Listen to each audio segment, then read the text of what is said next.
मेरे प्रिय आत्मन, सहज योग में आज दादू साहब का एक पद लेने जा रहे हैं। दादू साहब का जन्म 1544 ईस्वी में हुआ और 1603 ईस्वी तक राजस्थान की धरती पर दादू साहब अलख जगाते रहे। कहते हैं दादू साहब, जियरा क्यों रहे रे तुम्हारे दर्शन बिन बेहाल। कहते हैं कि मेरा दिल कैसे माने, तुम्हारा दर्शन नहीं हो रहा है, तुम्हारा दीदार नहीं हो रहा है, तुम आ नहीं रहे हो, तुम्हारे सुमिरन में जीना नहीं हो रहा है। संतों की एक बड़ी अद्भुत बात है, अगर उनका सुमिरन नहीं चल रहा है तब भी वो उलाहना देंगे राम से कि तुम्हारी कृपा नहीं हो रही है, इसीलिए मेरा सुमिरन नहीं चल रहा है। ठीक उसी अंदाज में दादू साहब कह रहे हैं कि बताओ हम कैसे रहें, क्योंकि तुम्हारा दीदार नहीं हो रहा है, तुम्हारा सुमिरन नहीं हो रहा है, तुम्हारी समाधि नहीं हो रही है, तुम्हारे ध्यान में जीना नहीं हो रहा है। जिसके लिए रज्जब साहब कहते हैं, जो दादू साहब के ही शिष्य हैं, कनक आवास वास सब फीके। जब तक सुमिरन तुम्हारा नहीं होता है तब तक दिल लगता नहीं किसी चीज़ में, चाहे सोने का भवन क्यों न मिल जाए रहने के लिए, या कोई सुंदर कपड़ा, सुंदर सुंदर वस्त्र हमें पहनने को मिल जाए, लेकिन कनक आवास वास सब फीके, ये सब फीके हैं। बिन पिय के परसंग, जब तक राम का दीदार नहीं होता, राम का सुमिरन नहीं चलता, राम की समाधि नहीं होती, तब तक चाहे कितना भी सुंदर मकान हो, कितना भी सुंदर वस्त्र हो, ये सब फीके लगते हैं। और महाविपत बेहाल लाल बिन, जब तक हमारा कंत हमारे पास नहीं है, जब तक कंत के साथ मिलन नहीं हो जाए, तब तक ऐसा लगता है कि विपत्ति का मैं मारा हूँ, बल्कि महाविपत्ति का मारा हूँ।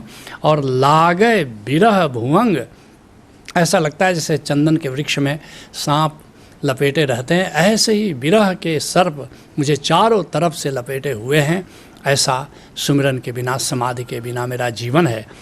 कहते हैं दादू साहब, पर्दा अंतर कर रहे। एक अजीब बात कहते हैं मेरा बालम, मेरा साजन, मेरा प्रियतम कहीं दूर नहीं है मेरे घट के ही भीतर, लेकिन पर्दा किए हुए है, घूंघट किए हुए है, और इसीलिए दीदार नहीं हो रहा है। और सबके भीतर प्रभु है, लेकिन सबके भीतर अहंकार का पर्दा कहो या अस्मिता का पर्दा कहो, एक पर्दा लगा हुआ है। उस पर्दे के पार ही प्रभु को देखा जा सकता है, प्रभु से मिलन किया जा सकता है। जिसके लिए दादू साहब अन्यत्र कहते हैं, दादू पर्दा भरम का रहा सकल घट छाई। एक नहीं, दो नहीं, सबके घट में वो पर्दा लगा हुआ है, और सारे लोग उस पर्दे के कारण परमात्मा का दीदार नहीं कर पाते। और गुरु गोविंद की कृपा करें तो सहजे ही मिट जाए, लेकिन गुरु की कृपा हो जाए तो पर्दा हट जाता है और गोविंद से दीदार हो जाता है। और गुरु की कृपा में ही गोविंद की कृपा समाहित है। देखो, एक बड़ी प्यारी बात संतों की है। संत कहते हैं, गोविंद को खोजने तुम जाते हो, और एक दिन गोविंद की कृपा हो जाती है तो सद्गुरु मिल जाता है, और फिर एक दिन सद्गुरु की कृपा हो जाती है तो गोविंद मिल जाता है। दोनों में अन्योन्याश्रय संबंध है। गुरु और गोविंद में संतों ने कहा है कि गुरु गोविंद नाही कछु भेदा, दोनों में कोई भेद है ही नहीं। कहते हैं दादू साहब, पर्दा अंतर कर रहे हम जीवे के ही आधार। बताओ हे गोविंद, तुमने पर्दा किया हुआ है, तुम्हारा दीदार नहीं होता, तुम्हारा सुमिरन नहीं हो रहा है, तुम्हारे साथ समाधि नहीं हो रही है, तो हम किस आधार पर जीवें। अगर एक बात ओशो बड़ी प्यारी बात कहते हैं कि जिस दिन ओंकार को जानोगे उस दिन तुम यह भी जानोगे कि अब तक जी किस लिए रहे थे, जीने का प्रयोजन क्या था। उसी बात को कह रहे हैं दादू साहब कि हम जीवे के ही आधार। जब तक ओंकार का आधार है ना हो, तब तक ज़िंदगी का सबब क्या है, ज़िंदगी का अर्थ क्या है, ज़िंदगी जीने का प्रयोजन क्या है भला।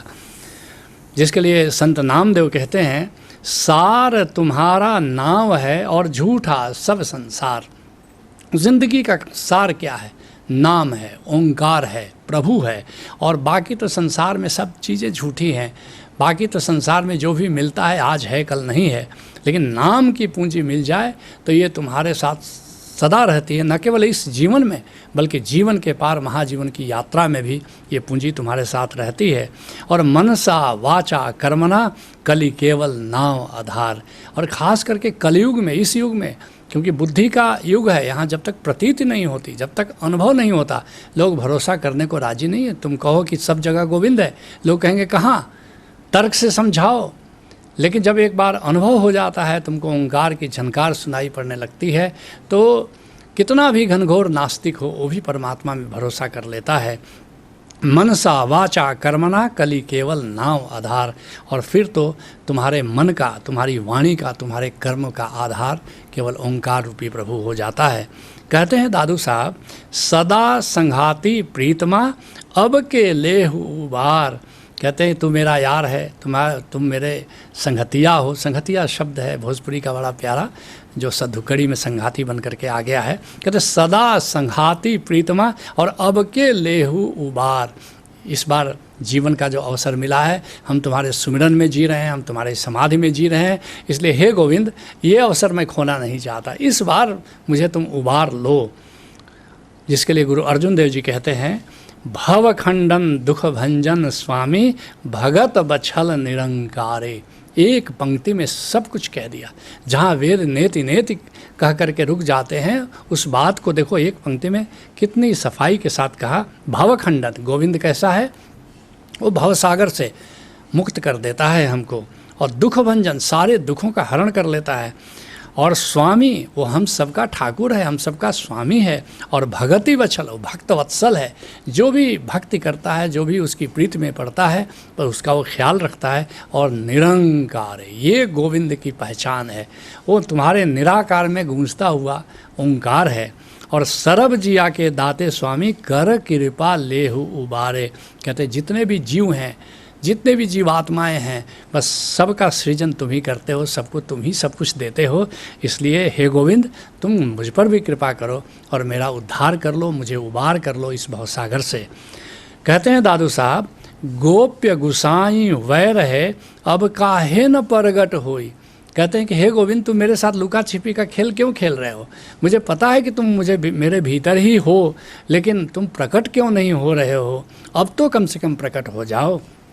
जिसके लिए सहजो कहती है, नाम नहीं और नाम सब, उसका कोई नाम नहीं है और सब नाम उसी के हैं। और रूप नहीं सब रूप, उसका कोई रूप नहीं है, लेकिन सब रूपों में अरूप की तरह वही बसा हुआ है और सब रूप उसी के हैं। और सहजो सब कुछ ब्रह्म है, जो भी दिखाई पड़ता है, जो भी नहीं दिखाई पड़ता है, ये सब ब्रह्म है। सारे जीव या जो भी तुमको पत्थर पत्थर में गोविंद ही तो है। और हरि परगट हरि गुप, कहते हैं वो प्रकट भी है और गुप्त भी है, उसको किसी तरह से तुम परिभाषित नहीं कर सकते, उसको किसी तरह शब्द में तुम बांध नहीं सकते। कहते हैं दादू साहब, राम स्नेही संज्ञा और दूजा ना ही कोई। और राम वह प्रभु हम सब के का साथी है, हमारे साथ ही वो रहता है। और सच कहो दूसरा कोई है ही नहीं, जो है सब प्रभु ही है। जिसके लिए गुरु अर्जुन देव जी कहते हैं, तुझ बिन दूजा अवर न कोई, आ सब तेरा खेल अखाड़ जी। तेरे बिना कोई दूसरा नहीं है गोविंद, और सारी सृष्टि तुम्हारा अखाड़ा है और सब क्रीड़ा का मैदान है तुम्हारे लिए। कहते हैं दादू साहब, अंतर्यामी छिप रहे हम क्यों जीवें दूर। और जब हमारा प्रभु हमारे भीतर ही विद्यमान है, हमारे भीतर ही अंतर्यामी की तरह रहता है, तो हम क्यों अपने से दूर जाएं, हम बाहर प्रभु को क्यों खोजें। जिसके लिए ओशो कहते हैं कि ओंकार हमारा मूल है, ओंकार हमारा गंतव्य है, ओंकार के पास सरकते चले जाना स्वर्ग है, और ओंकार से मिलकर एक हो जाना समाधि है, मोक्ष है। कहते हैं दादू साहब, तुम बिन व्याकुल केशवा और नैन रहे जलपुर। हे केशव, हे गोविंद, हे माधव। और याद रखना, जब संत केशव कहते हैं, माधव कहते हैं, तो वृंदावन के श्री कृष्ण की बात नहीं हो रही है। पूरे अस्तित्व में व्याप्त जो प्रभु है, उसी के लिए वो केशव शब्द का प्रयोग कर रहे हैं। और नैन रहे जलपुर, हमारी आँखें अश्रुओं से पूरित हो रही हैं तुम्हारी याद में, तुम्हारी विरह में, तुम्हारे प्रेम में। जिसके लिए कबीर साहब कहते हैं, नैन हमारे बावरे और छीन छीन लोड़े तुझ। पागल की तरह हमारी आंखें तुम्हारा इंतज़ार करती हैं, तुम्हारी तलाश करती हैं, तुम्हें खोजती हैं, तुम्हें ढूंढती हैं। और ना तुम मिलो न मैं सुखी, जब तक तुम मिल नहीं जाते तब तक भला काहे को सुख और कैसे मैं आनंदित हूँ। ऐसी वेदना मुझ, ऐसी वेदना दिन रात मुझे सताती है। कहते हैं दादू साहब, आप अपरछन वै रहे हम क्यों रैन बिहाई। हे गोविंद, तुम लुका छिपी का खेल खेल रहे हो, तुम छुपे हुए हो, और कैसे हमारी रात भोर में बदले, कैसे नींद आए बताओ। जिसके लिए दादू साहब अन्यत्र कहते हैं, अजहू न निकसय प्राण कठोर, आज भी मेरे प्राण, ये कितने कठोर प्राण है कि गोविंद के बिना निकल नहीं रहे हैं। और दर्शन बिना बहुत दिन बीते, सुंदर प्रीतम मोर, हे मेरे सुंदर प्रीतम, हे मेरे गोविंद, बहुत दिन हो गए तुम्हारी समाधि में, तुम्हारे सुमिरन में जाना नहीं हुआ। और 4 पहर चारों युग बीते, और रैन गवाई भोर, अब तो दिन के जो ये 4 पहर हैं, ऐसा लगता है कि 4 युग बीतते हैं और समय काटना मुश्किल हो रहा है। और रैन गंवाई भोर, और ऐसे ही रात भोर में बदल जाती है, नींद नहीं आती है।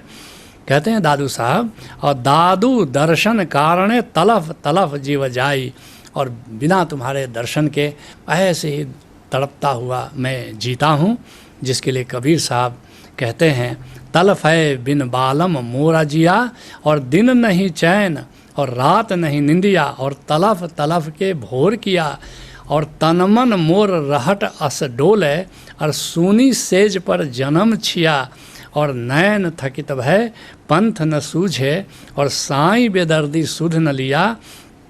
कहे कबीर सुनो भाई साधो, हरो पीर दुख जोर किया। सारे संत इसी पीड़ा में जीते हैं, सारे संत इसी प्रेम में जीते हैं, सारे संत इसी विरह में जीते हैं। वो जितना भी सुमिरन करते हैं, बस और लगता है कि और सुमिरन चलता रहे। वो जितनी ही समाधि में जीते हैं, लगता है और समाधि होती रहे। और जितना मिलन होता है, विरह की प्यास, विरह का दर्द उतना ही बढ़ता चला जाता है, मिलन की प्यास उतनी ही बढ़ती चली जाती है।